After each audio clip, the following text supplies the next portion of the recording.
Dobar dan svima, dobrodošli u jednu novu nastavnu jedinicu koja se vodi prema novom metodičkom priručniku škole za život. Naziv nove nastavne jedinice su osvajanje i propast Rima. Prije samog početka htio bih se zahvaliti učenicima osnovne škole Vladimir Nazor na suradnji. Do sad gotovo 80% učenika zapravo izvršilo sve zadatke. Od toga bih želio pohvaliti i spomenuti neka imena koji su bili iznimno marljiv u tom svom dosadašnjem radu, pa među njima Ivan Milošević, Marko Čorluka, Iva Rašić i nadam se da će ih biti sve više. Hvala vam na suradnji i vidjet ćemo tko će idući tjedan se posebno istaknuti u svojim aktivnostima. Ova nastavna jedinica zapravo je, možemo reći, vezana za rimsku vojsku, što je temelj rimskih osvajanja. Prije nego što je došlo do te ekspanzije, imamo vladara koji se zvao zapravo Servije Tuli, koji je, možemo reći, napravio reorganizaciju s obzirom na 3 plemena. To je bila najstarija, možemo reći, podjela.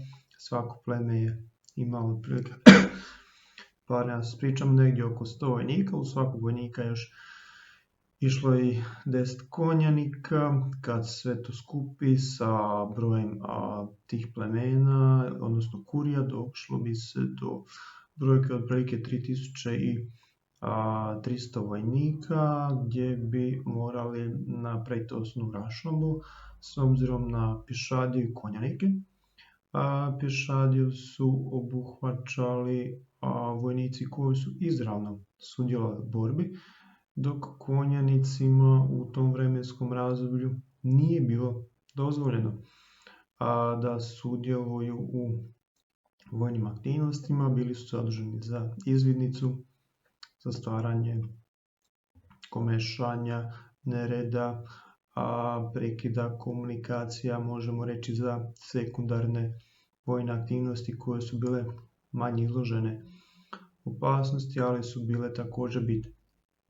Čemu je to tako, ne možemo u to previše ulaziti, s obzirom da to razdoblje nije baš previše potkrijepljeno sa povijesnim pisanim izvorima. Tek od razdoblja Augusta nešto više saznajemo kad je došlo do, možemo reći, druge faze reforme vojske.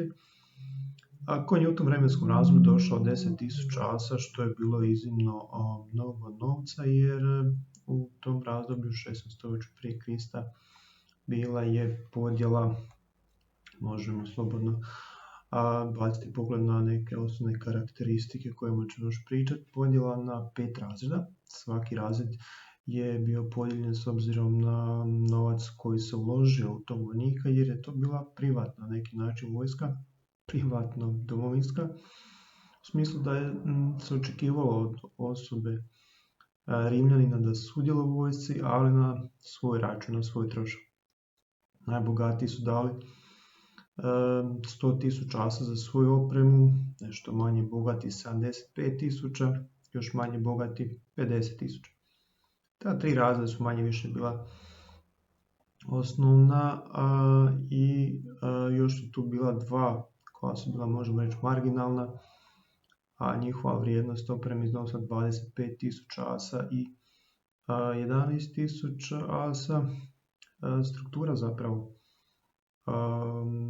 tih vojnika je bila sasvim očekivana, znači to je bila kadfiga, štitnik, zatim štitnici za potkoljenice, odnosno noge.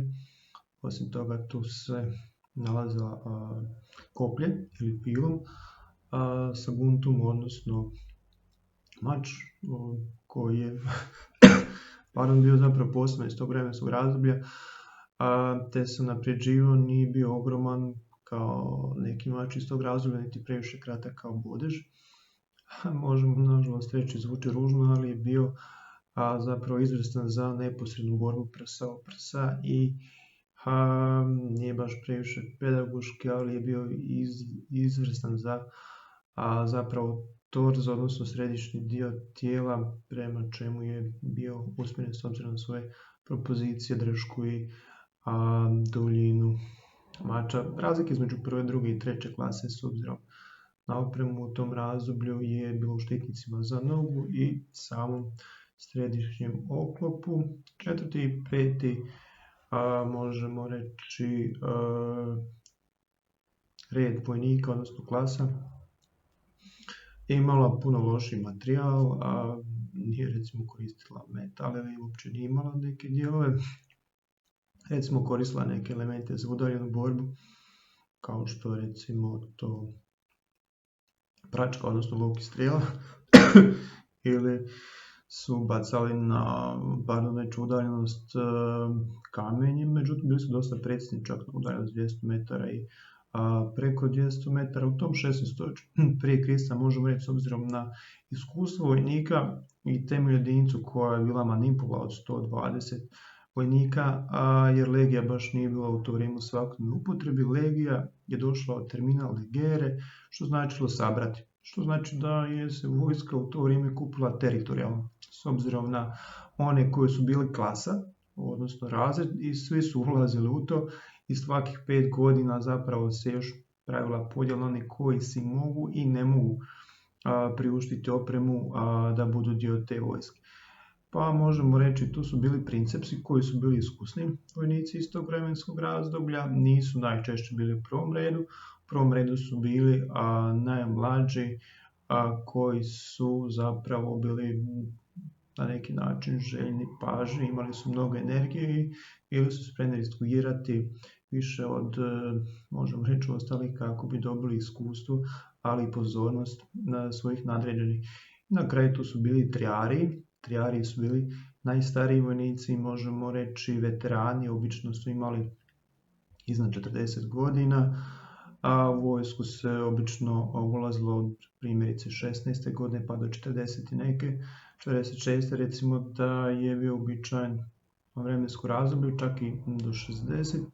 Očekivani vojni rok je bio, možemo reći, od 6 godina. Kada je došlo do profesionalizacije vojske za vrijeme Gaja Marija, onda je to se popelo čak na 25 godina. Ima jako mnogo video sadržaja kojeg možete pogledati vezano uz rimske vojnike. Povlačimo jedan kratki animirani, možemo reći, prikaz proširene povijesne rekonstrukcije koja se temelji na animaciji, gdje vidite naziv, dobit ćete prijevod u prilogu i treba ćete odgovoriti na pitanje s obzirom na sadržaj koliko je trajalo godina služenja u profesionalnoj vojsci.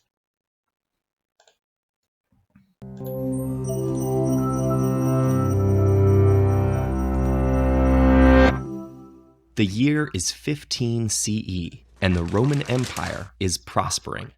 Most of the credit will go to the emperor, but this success wouldn't have been possible without loyal soldiers like Servius Felix. Servius enlisted as a legionary 8 years ago at age 18, the son of a poor farmer with few prospects. Unlike the majority of legionaries, he doesn't gamble, so he's been able to save most of his wages. He's even kept his viaticum, the 3 gold coins he received when he enlisted. If he survives until retirement, he'll receive several acres of land, and he's grown rather fond of a girl back home whom he intends to marry. But he'll have to wait until he completes his 25 years of service before that can happen, and the life of a legionary is dangerous and grueling. Today, Servius's legion, along with 3 others, Ako smo vidjeli kratki video isječak, možemo pričati o ostalim stvarima koje nismo spomenuli, navedene su u udžbenicima koje trenutno koristite. Recimo to je legija koja se u povijesti mijenjala, njena struktura od recimo 3000 samog početka pa do 6000 vojnika, iako se spominje recimo za Gaja Marija podatak od 4800 vojnika. Ime Gaja Marija se često veže uz vojsku zato što je došlo do same profesionalizacije. Država osigurava oružje, država osigurava plaću, gdje nije više važan ekonomski status pojedinca, što je dovelo do negativnih mogućnosti da je vojsku mogao svako platiti koji ima mnogo novca. Nažalost, dolazi